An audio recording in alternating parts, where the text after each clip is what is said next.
that fine line between great and good. The Rangers couldn't quite cross it today. Let's talk about why next on the DLLS Rangers podcast.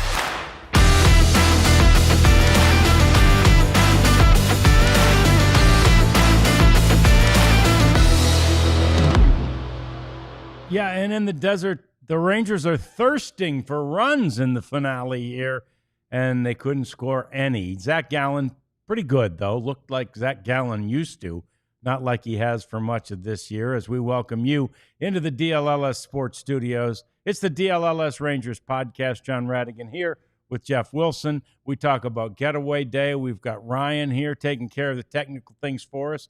We appreciate him and you already being in there. In the chat. We appreciate that. We'll be chatting with you, sharing our thoughts on your thoughts momentarily.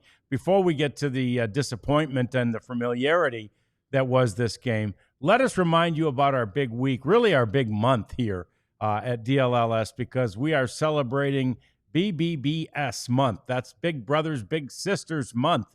They are our partners, and we love to help them. We would love for you to help them as well. Very simple for you to do that. All you have to do is be a big brother or a big sister, or during the course of this program, this week anyway, what we're going to do is instead of when you would normally click that spot that says Super Chat today and the rest of this week, that will allow you to donate money. Whatever you throw towards us will be going straight towards the Big Brothers and Big Sisters organization. So celebrate them with us. Help them out all throughout the day, the show, the week, and the month. Okay. Like I said, Jeff, pretty familiar. Yeah. There's only, it's a third time this year that the Rangers have lost a game where they only allow 3 hits. I mean, that's the familiar part. The pitching, and I said to you in the second inning, I said, ooh, I'm a little worried about Jack Leiter today, and boy, did he settle down. Yeah. He really ended up, he had a great outing. Yeah, he retired 13 of the last 14 he faced, and it's a quality start. I believe it's his third in a row. The walks got him, as they usually do. Yeah. That was the issue there in the first and the second. But he did look so good there, and really against some good hitters who had hurt the Rangers, in the 2 series they played against Arizona, and another good start for him. And I was writing during the show that long-awaited Jack Leiter story. Oh, nice, yeah. That I finished, and we'll have it up here shortly. I want to read it over again, but that's the highlight. And then Robert Garcia came in and was really good too. Yes. Again, it's not the pitchers. Nope. It was the offense. And we got to be really honest here. This lineup is not going to score a lot of runs. No, we can't. Yeah. Okay. I mean, what happened on Monday and in Oakland was very nice, but we got to be really honest. This lineup looks like a road game to Glendale during spring training. Yep. Okay. It has very few of the high price guys. They're all hurt. And like a road game in spring training, you see a lot of minor leaguers, a lot of guys who are might have some big league experience, but not a ton of it, and then a couple stars, because there is a rule that you need to give the home team some semblance of a major league lineup. So that's where Jock Peterson comes in, right? And maybe Wyatt Langford. But the rest of this lineup today was not good. And it's not because of anything that Chris Young did or anything that Bruce Bochy did.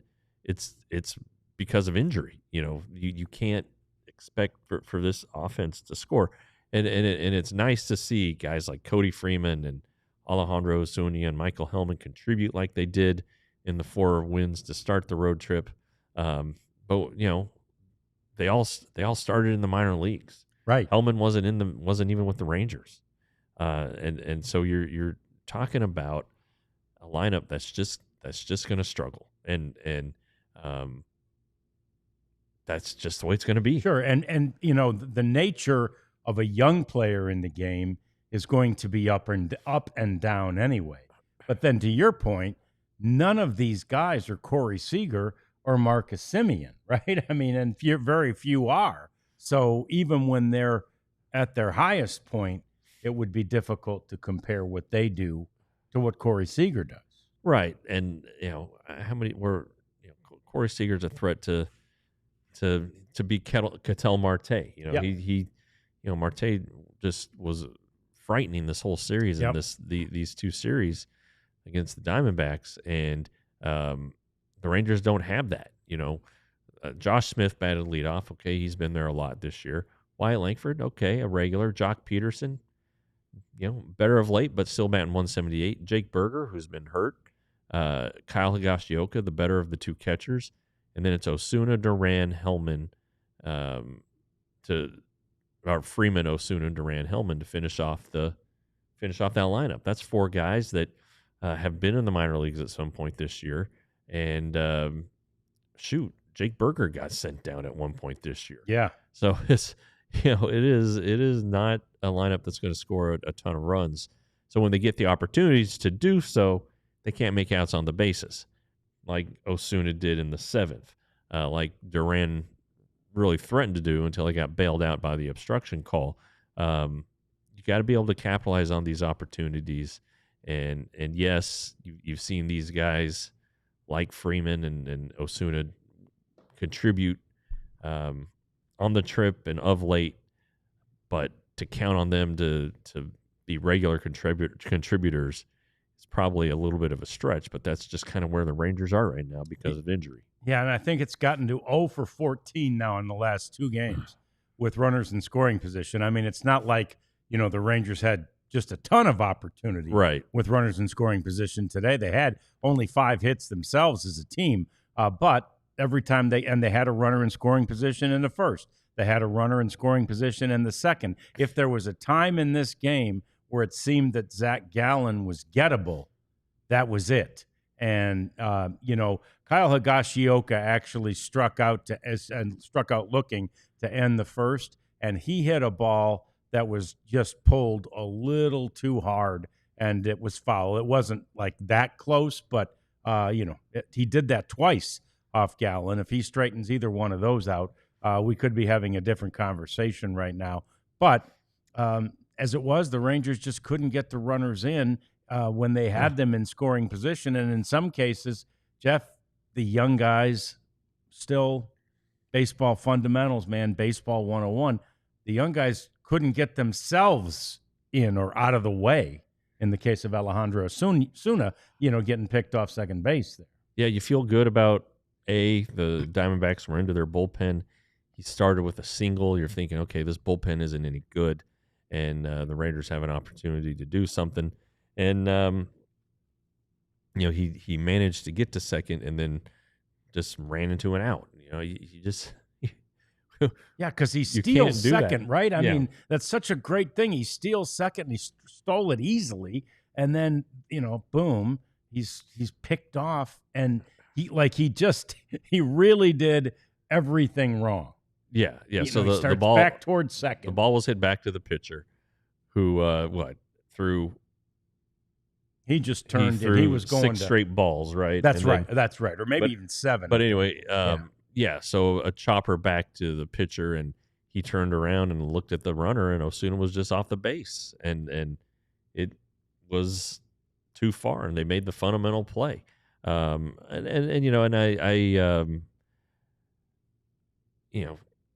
Too aggressive. Yeah, you see that a lot from young players, but you got to know the situation, and he shouldn't have anticipated a ball, not getting stopped by the pitcher, because again, if the ball gets past the pitcher, it's behind Osuna, so he's able to go to third. But you got to make sure it gets past the pitcher. Right. So anyway, that's just one example. Yesterday the Rangers in their game they were up 2-0, and with the young guys contributing and never added on. So it's been about it's been almost a 2-game drought here where they hadn't scored.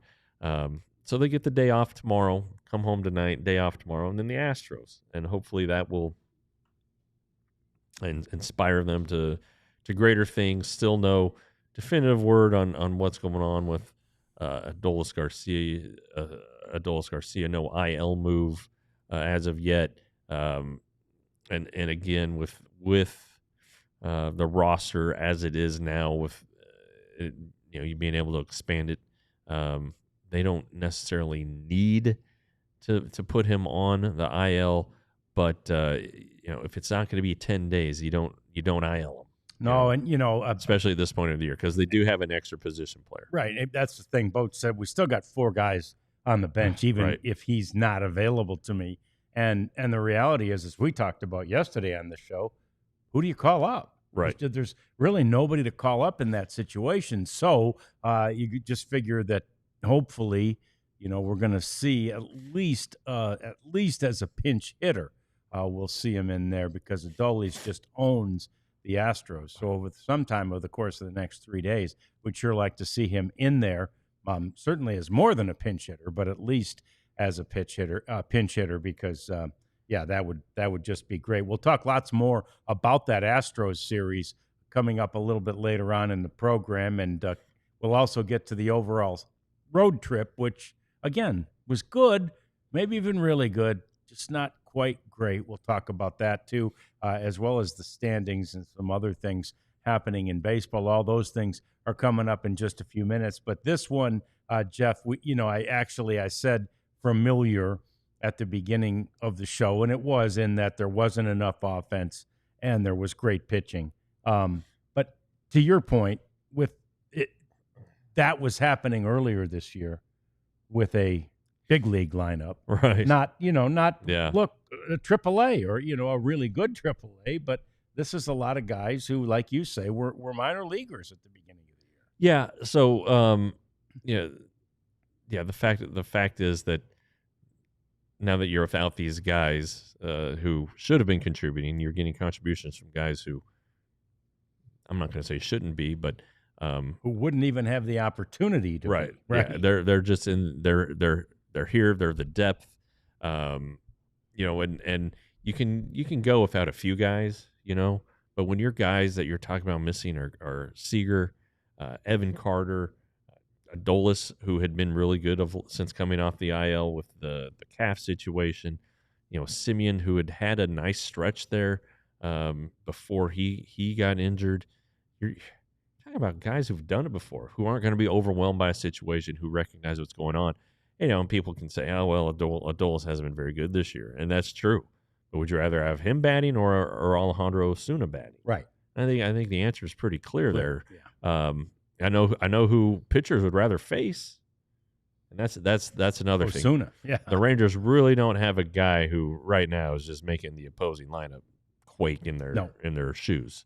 Or the opposing pitchers. So I think that now's the time where you kind of have to have these great at bats that they had against the A's. Some of that is dictated by the pitching. Zach Gallen was around the strike zone all day, so there wasn't a lot of opportunity to work a walk, or I think they forced him into one. I think it's it. Yep. He was really good, and sometimes that's just going to happen. But when you have this lineup, maybe this is when you try to bunt. Maybe this is when you do things like hit and run. Like if Cody Freeman's up and somebody's on base, put the runner in motion. Cody's going to put the bat on the ball. There's no question that he does that. So it may require some things that in this era that don't happen a lot to happen. And whatever it takes, though. There's 21 games left, right? Yeah. And the deficit. If the Astros and the Mariners both play tonight, if either win, then the Rangers would fall 2.5 behind in the wild card race, and 4.5 behind in the 5.5 behind in the West. They stayed pat. They stood pat last night, so it would be 5.5. Yeah. So, and that's the problem when you're on the outside looking in, you need help. Right. And sometimes they give it because the Rangers have made up a lot of ground here in the last 10 days. There's no question the Rangers have made up ground in the standings, but these teams aren't always going to be so generous in their losing ways.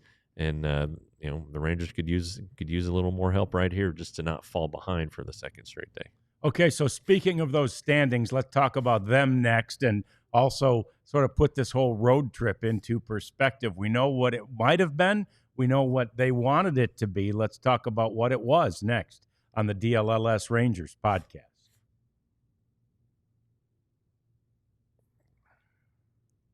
Got a little game time there. Okay, John. Yeah, I didn't know if you wanted to do it because I know you and Nicole. Me and Nicole are tight. Yeah. Yeah, but maybe a little bit on the rocks because you haven't done a lot lately. I think she was on vacation. Okay. Yeah. All right. Anyway, you've got the Game Time app. You download it, use the code DLLS, and you get 20%, $20 off your first purchase. Look, Game Time's awesome, and you can use it to get tickets to Rangers baseball games. And the Astros are a hard ticket, man. And I'll tell you this. Yep. I don't like it when the visiting crowd is really loud at Globe Life. And those Astros fans are going to come out. They're going to be fiery. So buy the tickets, if for no other reason than to prevent an Astros fan from going. But anyway, again, you downtime the Game Time app. Use the code DLLS. You get $20 off your first purchase. Terms apply. And when you go to the Rangers-Astros series in Houston, which you can also get tickets to through the Game Time app, wear your Shady Rays, at least for the drive, but maybe even for the game.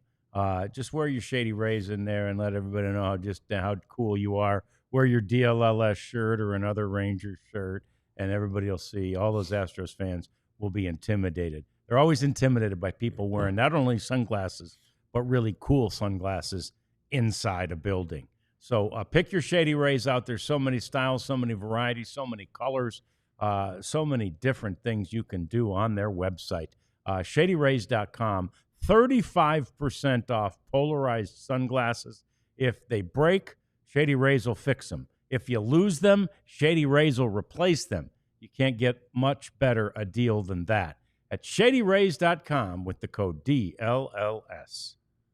All right, so we're talking standings, and that, to your point, Jeff, that was one of, and I think the Rangers knew. I think the Rangers might have been up 2-0 at such time that they were found out that the Astros and the Mariners had lost. So it's like, okay, hold on. All you got to do is hold on, and you've jumped. That would have put them ahead of the Mariners, right?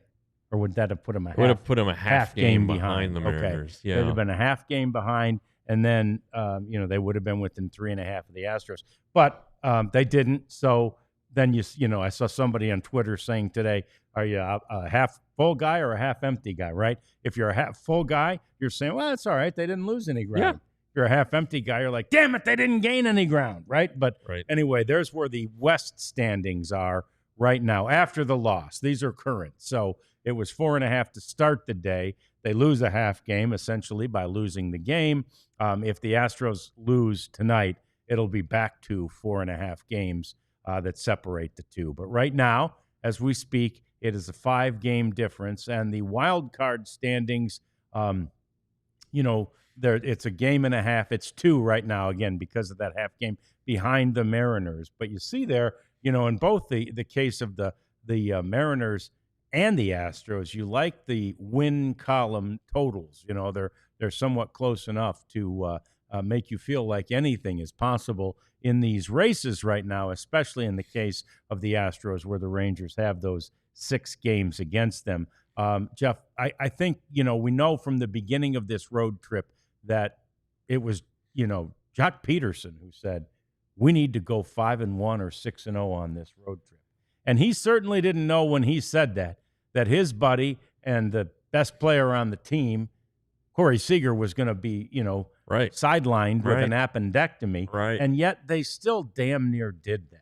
And certainly had a chance to do it today. Certainly could have won yesterday's game. Again, like I say, they start with a 2-0 lead in that game. Sure. And they swept the series, obviously, in West Sacramento, I guess we say, and they had that huge, wonderful comeback win on Monday night. So it really set up, Jeff, to be that series, to be that road trip, I should say. Yeah, it was there, and I think if this was June instead of September, 4-2 road trip, be like, hey, that's not bad. Yeah.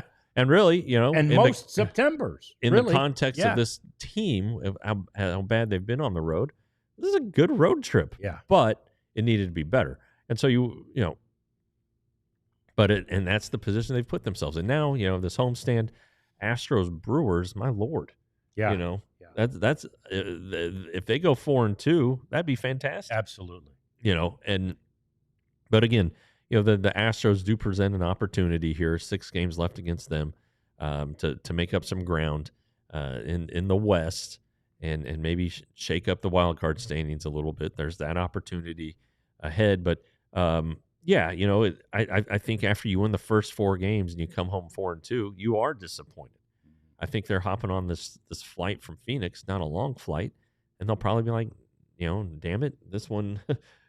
We really kind of let this one slip. Now, does that inspire them? You hope. Yes. They get the day off tomorrow, so the bullpen will be full strength. All the starters are going to have an extra day ahead of the Astros series, which it's a big series. There's no question about it. And at home, the Rangers have to win it. They have to win 2 out of the 3. Yes. And they can aim to sweep it. Great. But taking 2 out of 3 is 100% necessary. Yeah, and the lineup, the batting order, isn't going to look tremendously different. It'll look different from today, but not tremendously different. There's no way to make it much different than it's been on the entire road trip, right? So, what you have to hope for is that some, if not all, of the young guys, Osuna and Cody Freeman and Michael Hellman and guys of that ilk, you hope that they, and even we've said it before, Zeke, right? He's not old, but he's not that young, but he's not old.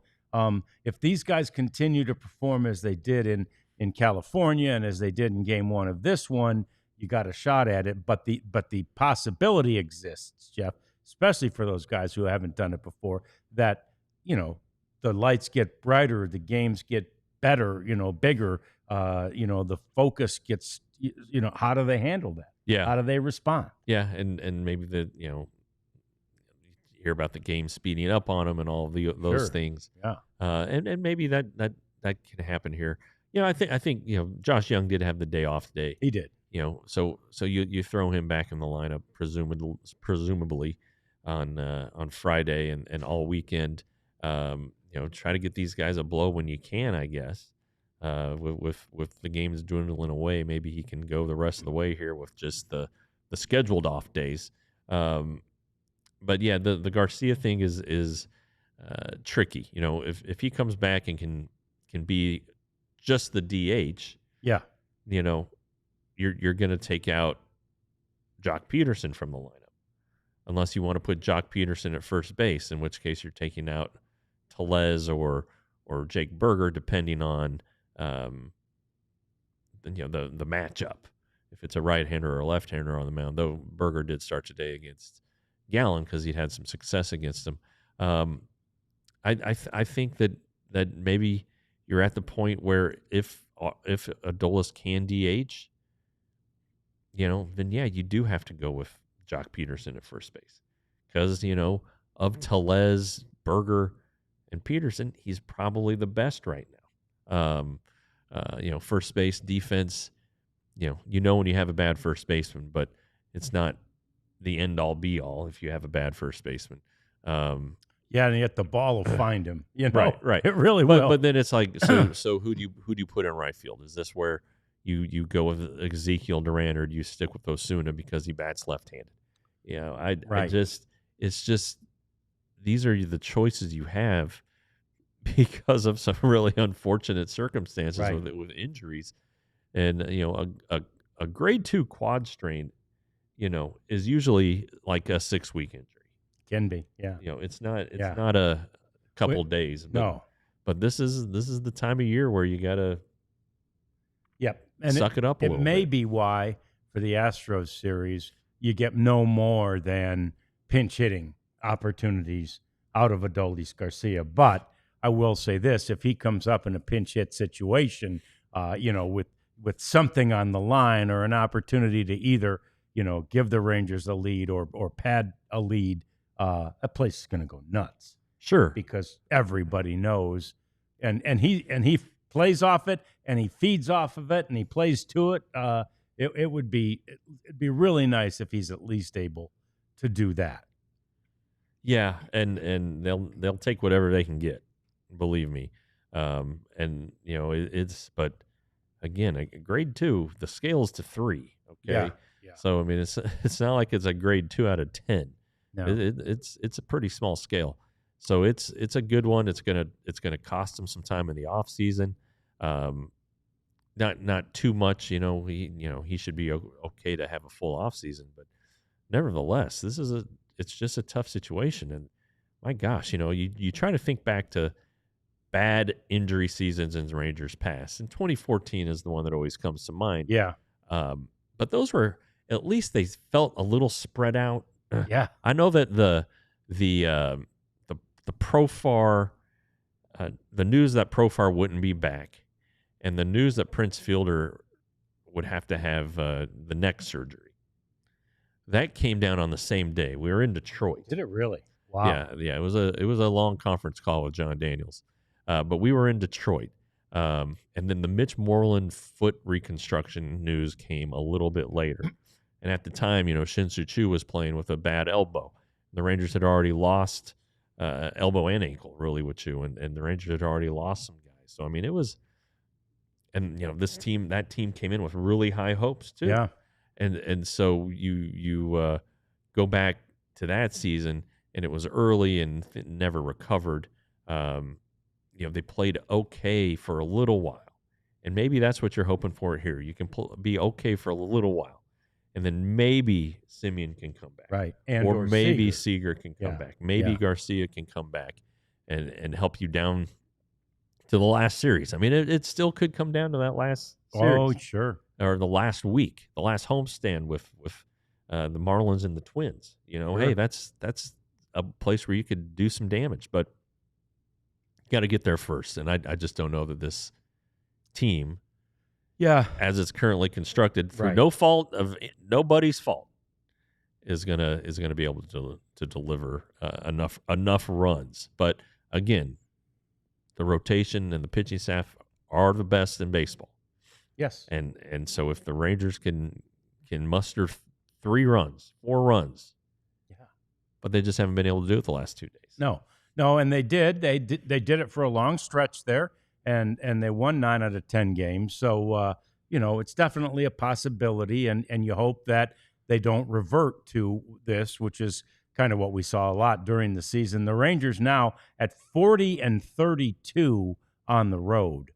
So that is still, Jeff, not a very It's not good. Again, that's 12 games under. And that's the point, I think, too. We would be screaming and singing about a 4-2 road trip in September if they'd taken care of any business. Imagine if they're 12 under, if they'd won 6 of those. Right.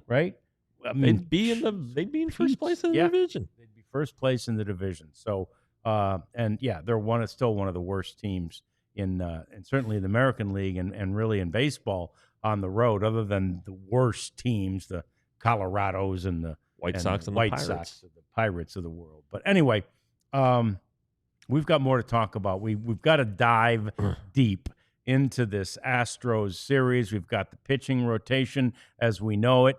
We've got team drama with the Astros coming to town. So let's talk about all of it next on the DLLS Rangers podcast.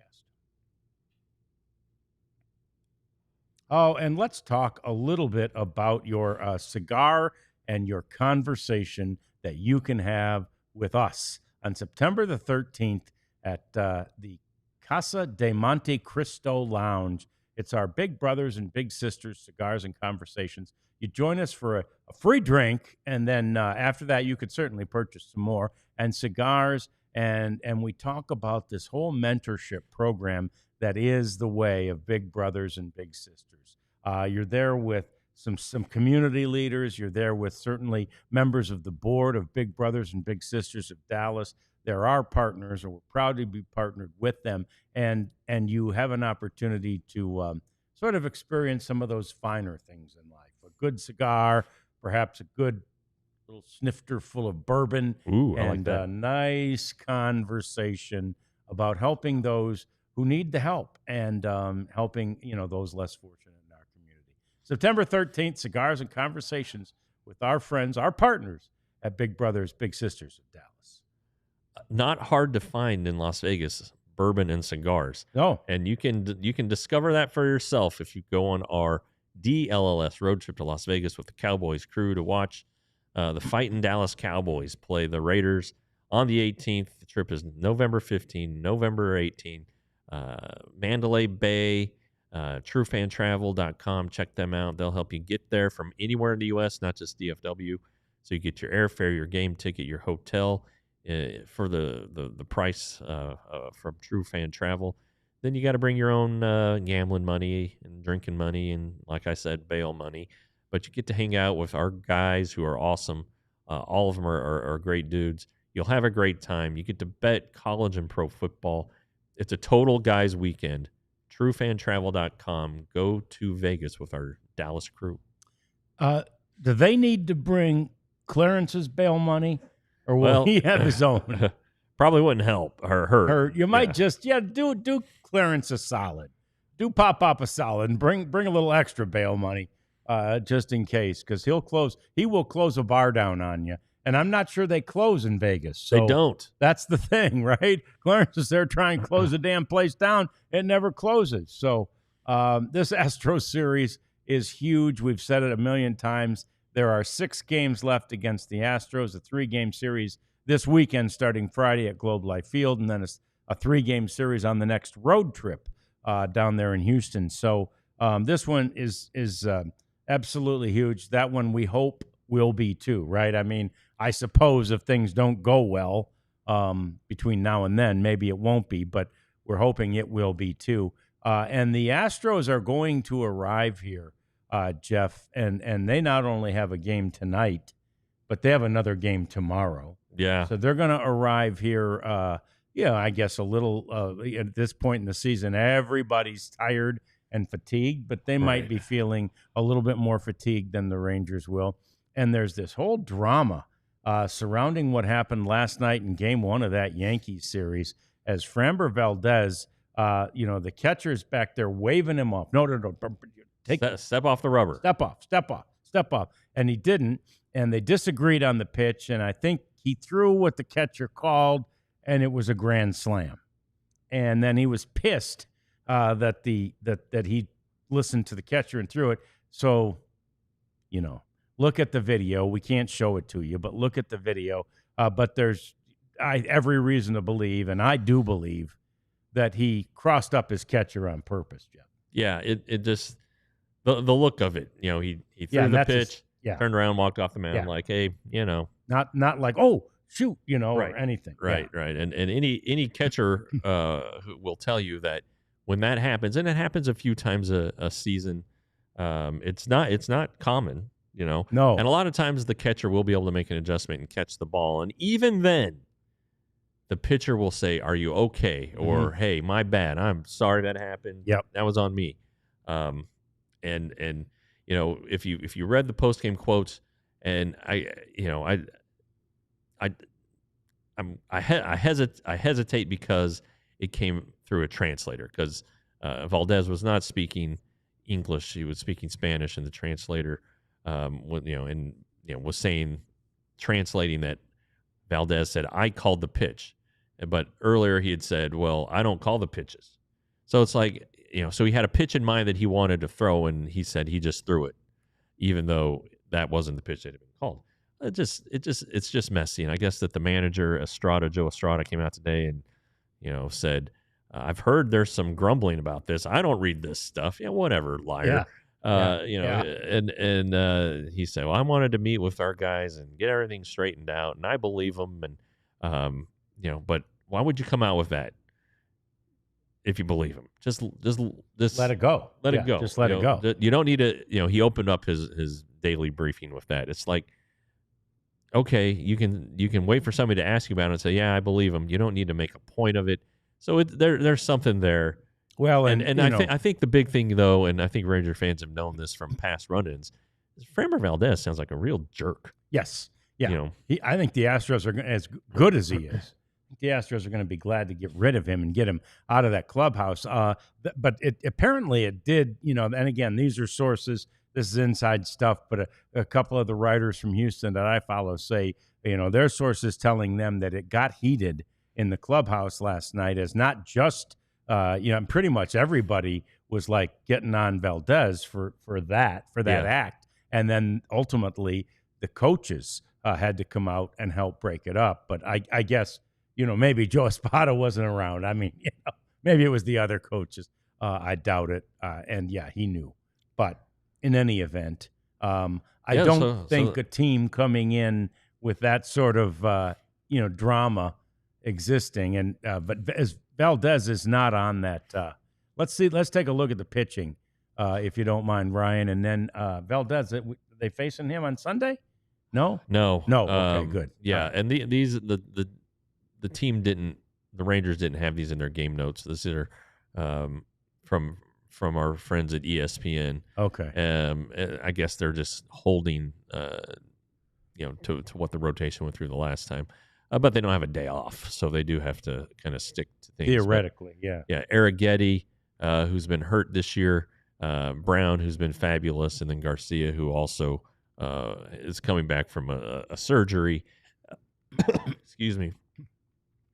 So you think that you look at the pitching, it's like, all right, kind of tilts toward the Rangers. That Saturday game should be great. Boy, what a game! Brown and DeGrom. There was an Eovaldi-Brown matchup right before the end of the first half that the Rangers ended up taking care of Hunter Brown, and Eovaldi was terrific. The Rangers are good at home, and they need to be good because again, everything we talked about, the offense not being up to major league quality, really. Right. So anyway, maybe there's an advantage there for them to get, but.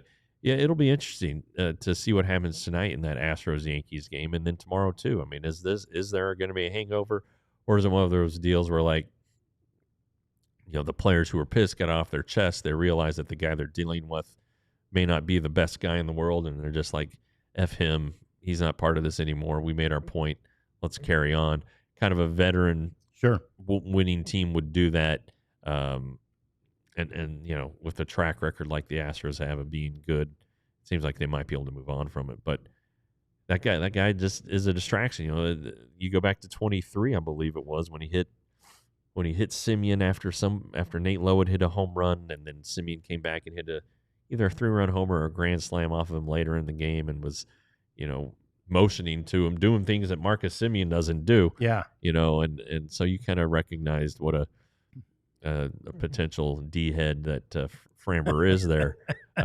So anyway, that's kind of been fun to see. Even my wife was talking about it, and she doesn't talk about baseball. Yeah. No, it was big news and big doings, and it's just it's a terrible thing. You can a catcher can really get hurt. Oh yeah, in a situation like that. I mean, if he reaches for it, tear ligaments in his thumb or any of his fingers. Just a terrible thing to do. So, and to do it to a guy who's, one of your brothers. But I agree with you. I think there may be a brotherhood sort of against, Framber, and like it's not like this divides anybody in any way. It's not like it's drawn down pitchers versus everybody else or anything. Nobody can side with that type of behavior, that type of activity. But the fact the guy stood up tells you there are some professionals in there. Yeah. Who are like, come on, man. That was dog S. I can't cuss anymore, damn it. Yeah, no. Dog was fine. Yeah, dog S. Yeah, so, but who knows? The Astros have pretty much just been treading water, I think, at best. And the Rangers had that good stretch and got back to within 4.5 games. If the Rangers can, pick back up where they were, take a couple this time and a couple next time, you sure would like their chances a lot better. Yeah. Well, and, the Mariners have been treading water. There's been a lot of water treading going on here. So it's not, again, nobody's pulled away this season. And that's part of the reason why the Rangers are still here with what they've got. And, we're still talking about them as a potential playoff team, and what people in the chat are all ticked off. And I get it, guys. I get it. But we're saying there's a chance. Yeah, there definitely is a chance, and I think we're going to spend a lot of time talking about your comments in the next segment as we, because we see it all there, and we want to address them, and we appreciate you always for being in that chat with us and talking about this. Like you, we care about it, and we're hoping. But I must admit, Jeff, I found myself thinking today, reminding myself today, don't get too excited about this. I mean, this is still some, very difficult teams on the horizon. And this is still a team who, as we mentioned right off the top, many of them are getting their very first taste of big league baseball. Yeah. There is that. And, but then the other thing is, you never know what you're going to get when you show up at the ballpark. Right. The pitcher might be hungover or might be sore, or his little boy might be sick, or little girl might be sick. Sure. Be distracted, not be on top of his game. You just never know. No, the Rangers need a lot of that, though. They need a lot of distracted pitching. Yeah, right. And their guys can't get distracted. It's just, it's a mess. And I don't think, we've said this throughout the year. We didn't think we'd be talking about this team trying to make the playoffs in September. We're talking about, are they going to be able to hold off a team, or now that they're solidly in the playoffs? Obviously, they're a playoff team. How are they going to put together a roster for the postseason? Those are things that we thought we'd be talking about here in September. And it's only September 3rd, so maybe by September 12th we can start talking about that stuff. But I have a feeling that more likely we're going to be talking about what we were just a couple weeks ago, like, what changes need to be made for 2026, because the offense can't be this bad again. And, are they going to sign a closer and all this stuff? But as it is right now, we report what the news is, and the news is they're right there. They're right in the hunt. They're 3 games over 500 still. They are at 72 and 69 on the season. And again, that's just one bad series away from 500 too. So they need a good series. That, as we mentioned, the next 4 series in particular, Jeff, are difficult because you've got the Astros, then the Brewers at home, then the Mets, then the Astros on the road. Yeah. I mean, those are all 4 teams that are going to obviously make it tough, very tough on the Rangers. We're talking a stretch of 12 straight games. Yeah, all above 500. 2 division leaders in there. I think the Phillies are still hanging on in the East despite their little injury woes. Yeah, they're up 6 games, but the Mets look to be in the postseason, but they're still, they can't take anything for granted. No. They have some rotation issues that they really didn't seem to fix last year, I didn't think. The Clay Holmes thing hasn't worked out, trying to convert him from closer to starter. Sean Manaea is back. He'd been injured, but Frankie Montas is now having to have the UCL surgery. So they do have some problems in there. They've got a couple of young guys who are pitching well. And then you kind of, well, what about Juan Soto? Everybody seems to be a little bit disappointed with his season, but at the end, he's got a chance to still have a terrific year. Yeah. He's at 37 home runs right now, and he still walks as many times as he strikes out. It's really been maybe a cold start, and he wasn't an all-star, but he's having this fantastic year. Pete Alonso's having a nice bounce back year. You have Lindor, who's a really good player, so they can hit. You have this Vientos kid who came on last year, who's doing the same thing in the second half now. So they're going to be a tough team to pitch to. They do have Diaz there as their closer. So if the game is in the balance in the ninth, the Rangers are on the wrong side of the scale. Yeah, they could be in trouble. But the Brewers, who just outsmart and outscout a lot of people, do a great job on the fringes with their signings, do well in player development. They just play the game the right way. So they're going to be a tough one. The Rangers have played really well against the Astros this year. I guess that's something else. That's something. To think about. Yes, it's only it's 4-3, I believe. Rangers have won 4 of the 7, but you go back to the games that they lost, and it's like, boy, they should have won those. Yes. So yeah, absolutely. So it's going to be a fun 12, 13 days as all of this commences. Maybe we can hope that the Brewers will already be resting people. That's right. Probably not. Probably not in early September, but they've won 85 games already. So anyway, more to talk about with regard to what's coming up for the Rangers and with regard to what you're thinking right now. That's all coming next on the DLLS Rangers podcast. Hey, have you become a diehard yet? We wish you would do so. It's really a good idea. It's really a good play. It's really a good move, as it's just $36 right now. We've still got our football special going on. There are 3 shirts from which you can choose, that one being one of them. If you get the football club special, it's just $36. Now, these shirts, I don't even think are available for sale, but I know this. If they were, they'd be $34.99. That's right. Just like every other shirt we have at store.allcitynetwork.com. We're going to talk about that in a second. But anyway, these 3 shirts would all be $35, $34.99. And so for $1 over that, $1.01 over that, you get all the content that we provide behind the paywall. Jeff got so much to write. This lighter piece coming out is going to be fantastic. There is so many things yet to talk about and to write about with regard to this Rangers team, and they're just getting started over there on that Cowboys beat. Let's don't forget they play Game 1 tomorrow in Philadelphia. I saw that Clarence is already on the way to Philadelphia, and of course he got the Gabby Uber driver who was saying, they ought to go with Joe Milton. I can't stand that. And Pop said, I just drank my water and stayed quiet, So anyway, our writers are great. The content you get is great, and we encourage you to be a diehard for $36 for a whole year. Yeah, $36. Nothing. That's $3 a month. Yeah. And the shirts, I'm wearing a DLLS the horseshoe shirt. Oh yeah, I love that. You've got that one on. That's so good. We've got the Dallas collection that's recently out with the Nolan Ryan, Robin Ventura shirt that's so popular and everybody really likes. They're just good items. They're soft. They're good to just hang around, lounging in the house. They look good when you go out in public. So store.allcitynetwork.com. Yeah.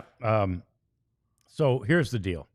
We want to get to some of the thoughts you had, and I'm looking right there at Don, who was, that pitch, that buzzkill, what do you call it? Momentum pitch killer by Hobie Milner. I refuse to criticize Hobie Milner for anything. Yeah, especially the guy who was facing there, Marte. Yeah. I did wonder why it was Milner there. It just seemed like there might have been a right-hander you could have gone ahead and used in that situation. That was of the things I question of the manager, which doesn't happen often. That one just didn't add up to me. I didn't like the matchups throughout. So anyway, so there's that. Natalie, thanks for watching. Pitching lineup better for Rangers in the Astros series. That is correct. Rarities. Do I think if Bochy got fired up at the umpire for being terrible, would that have done something? Well, I don't know. It'd be a tired act because he'd get fired up every game because these umpires are so bad. I didn't think the guy was... the guy today was the best of the 3, I didn't think he was ridiculous. I thought he started poorly. Yeah. I wrote it. Whenever I write the guy's name down in my scorebook, I'm Roberto Ortiz. Roberto Ortiz. Let's just keep that name in mind. And he didn't...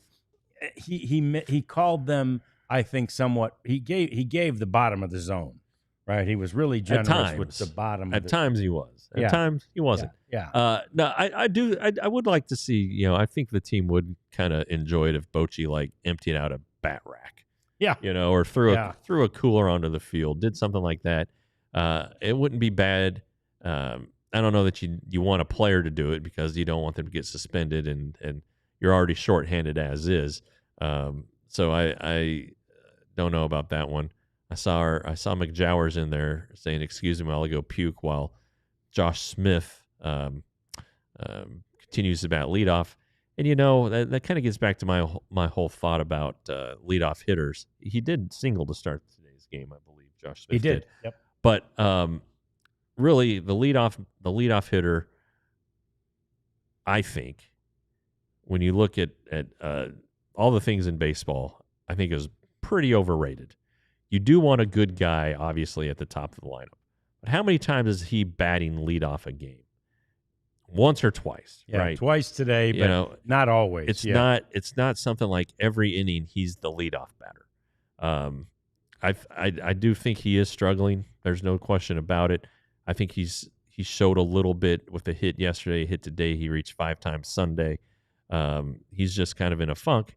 And then it's like, all right, let's take him out of the leadoff spot. Who are you putting up there? Right. Who are you leading off? Right.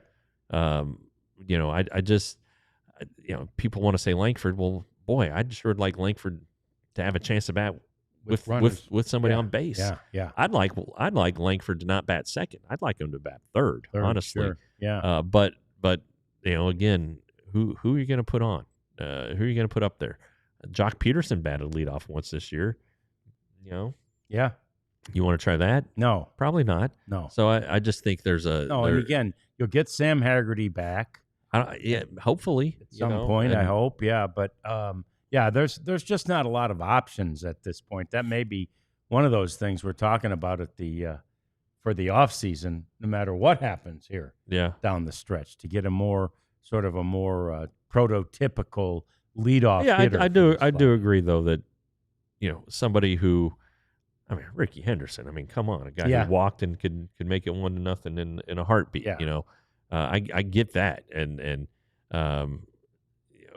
I'd like to see somebody who isn't Marcus Semien be the leadoff hitter. I would too. Somebody who gets on base, let's say 35% of the time. Evan Carter's always the guy, right? But he is. But he's just too hurt. Is he the guy? Is he the guy every day? No, because they're not going to do the left-handers yet. So it's just. It may have to be by platoon. It may have to be a Haggerty Carter platoon. Where we're going next year. That's kind of your thinking as you go into the season. This is going to be our leadoff hitter. But gosh, it also depends. What on earth is this lineup going to look like? What are the position players going to? Who are they going to be? Right. You'd think leadoff spot Seager. Who's going to bat third? You don't know yet. You just don't know. No. You don't know after Seager. Okay. No, out of this group, you figure Langford's in there, obviously, but where? All right. Now, could he bat third? Could you go Carter Haggerty first? Yeah. Then you go Seager, then you go Wyatt? Langford? Yeah, Wyatt. Okay. Yeah. I could live with that. Yeah. All right, but then boy, who's that cleanup hitter? Well, probably Jock. If you can't get rid of him or trade just eat it or can't get rid of him, and I don't think the Rangers will be inclined to do that. So, well, all right, they can't. Really, they're going to need. They need him. They need to bet on that he'll be as he's been since August 1st, and I think he's hitting. I noticed it earlier in the game. It's changed a little bit since. You may have the exact numbers now, but he was hitting .311 since August 1st. And that's still only got him up to 182. Yeah, he's about 178 now. 178. I don't think. So, but okay. So to Jock Peterson, all right, Jock, go lose 15 pounds and come back and hit. All right, can you count on that? He doesn't have to do that. Yeah, he right. doesn't have to. Right, he's got a guaranteed contract. All right, are you going to bring Adolis back? I don't think so. I don't either. Are you going to bring Jonah Heim back? I don't think so. Nope. Josh Young. Probably. Yeah. But what are you going to get from him? Wild inconsistency. At least that's what the track record shows. Simeon, he's got to be at the bottom of the order, sixth at the highest, right?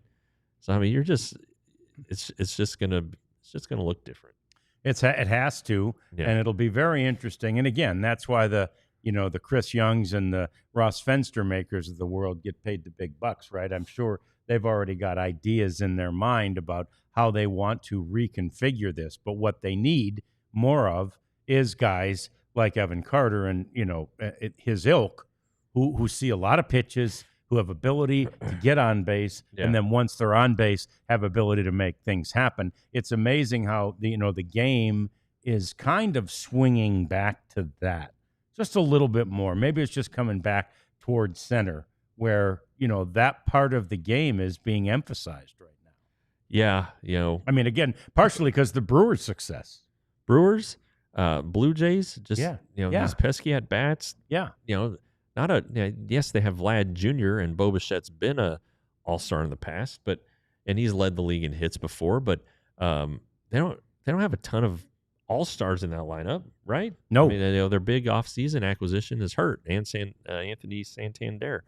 So it's like, they have Kirk, the catcher, who's a hitter. Yeah. I mean, he's pretty good defensively too, but he's built like Jerry Mouse. He's short and stubby but figures it out. You really need to look pretty deeply into who the personnel you want and the kind of team you want to be, because the mashing thing, they've tried that. Right. All right. It just has. I mean, obviously it worked in 23, and it's not working now. So no, do you want it for 2 years? All right. Do you want to try to get Alex Bregman? Sure. Okay. What about Luis Ariz? Yeah. Now Ariz, I'd like Ariz better just because he's not going to demand the salary. He's not going to get as much money, right? Yeah. And you're gonna get a guy who is going to hit. Yep. He may hit his way on base, but guess what? He does it pretty well. Yep. So there's just a lot of unknowns here as things develop, and we'll see. But yeah, I don't know. I don't even know. And Rarities, to answer your question, if it sounds like we're overreacting to today's loss, we're not. I mean, we didn't overreact to the win streak either. Like, we're just saying, here's what it is.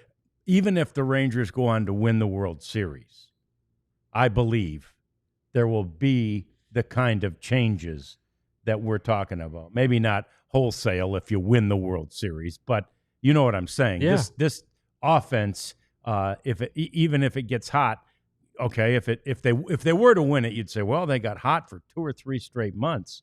But it's way too inconsistent.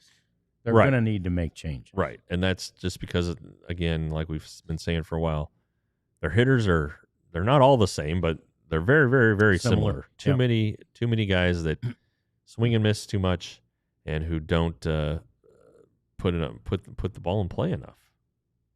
And it's funny too when you mentioned Adolis. The one thing I think about it is he's got one more year of ARB, right? He does. Yeah. So the one thing I think about is, and I agree with you, I've agreed with you for most of the year. For 2 years, he hasn't performed. I still think if he puts on a 2023 type end to this season, he could save himself. He could. Like, at this point, I don't think Jonah Heim can do anything. They're just out on Jonah and I mean, again, I get it, right? Yeah. But I believe Adolis could still, find his way back here, but it's all about performance. Well, yeah, he's very good defensively, right? He is. And when he's good, he's really, really good, but he just isn't good enough. It's just not consistent enough. And we're now talking 2 straight seasons where he's hitting, below 240, below 230. The power numbers just haven't been there. So it seems like, let's say he comes back this weekend and is the hero and manages to hobble his way and help this team in the postseason. The fans still love him. Yeah. But, you got to put that aside, Sure. and be like, hey, you think you're going to love the guy who's going to hit 50 points higher and maybe, hit 5 or 10 more home runs and draw a bunch more walks. Yep, and you can probably find that guy. So, all right, tomorrow we are going to dive deep into what Jeff is about to publish here, which is the Jack Leiter story. He was good enough today. In fact, he was more than good enough. The Rangers offense wasn't, and they lose the finale. They're in Arizona by a final of 2-0. They lose 2 out of the 3 to these Diamondbacks after sweeping the A's on the road. Finished the road trip 4-2, and now they come home to take on the Astros and the Brewers in succession. So we're back tomorrow to talk about all of that and more when we bring you another edition of the DLLS Rangers podcast. We all silly like the mayor.